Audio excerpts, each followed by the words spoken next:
I started doing this in a sort of a roundabout way because I didn't grow up in an environment where there was a lot of pan. I grew up in New York City, and in the 60s there really wasn't much steel band going on then. And my father was doing social work, and he had seen a steel band play one time, and then he met a guy who could play these things and make them, and so he got him a job at a community center on the Lower East Side of Manhattan, and said, why don't we make one set of pans and teach one group of kids to play and see what happens, you know. And it was the kind of thing where everybody got really excited and they wanted to come down and do it, and all the kids in the neighborhood were coming to him and saying, we want to do that, which is what he was looking for, because it was kind of rough in those areas. You know, there was a lot of gang fighting going on, a lot of drugs coming into the neighborhood, and it was just really an exciting program, and it took off, and he had 20 bands in one center and took it around to other agencies.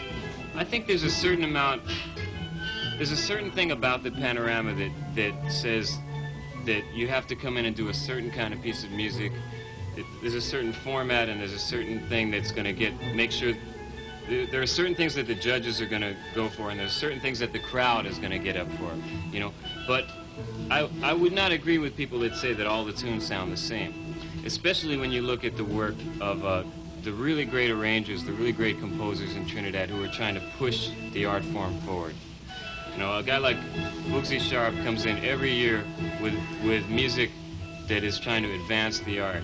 you know, and Ray Holman and Clive Bradley and Jit Samaru. These guys are really, they're composers of orchestral music along with any composers of orchestral music in the world.